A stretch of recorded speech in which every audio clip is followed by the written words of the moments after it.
സദ്യയിലെ വെള്ളരിക്ക കിച്ചടിയാണ് ഇന്ന് തയ്യാറാക്കുന്നത്. അതിനു വേണ്ട വെള്ളരി, പച്ചമുളക് എന്നിവ അരിഞ്ഞെടുത്തു വെച്ചിട്ടുണ്ട്.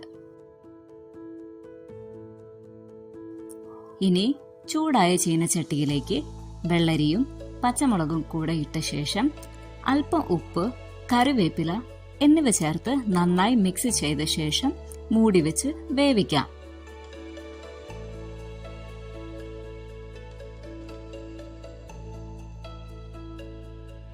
അരപ്പിനായി ചിരകിയ തേങ്ങയിലേക്ക് ജീരകം, കടുക് എന്നിവ ചേർത്ത് വെള്ളമൊഴിച്ച് അരച്ചെടുക്കാം.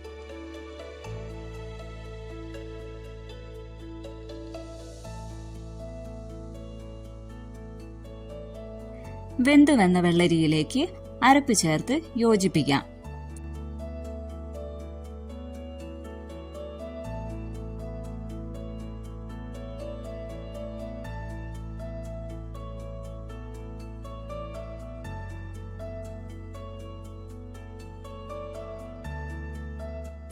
അല്പം പുളിയുള്ള തൈര് ആവശ്യമനുസരിച്ച് ചേർത്ത് കൊടുക്കാം.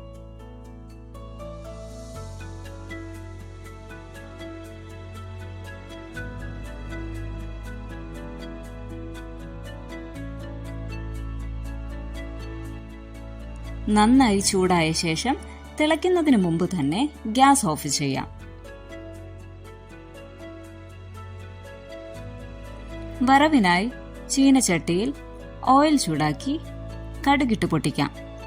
വറ്റൽമുളക്, കറിവേപ്പില എന്നിവ കൂടെ പൊട്ടിച്ച ശേഷം കിച്ചടിയിലേക്ക് ചേർത്ത് കൊടുക്കാം. നന്നായി യോജിപ്പിക്കാം.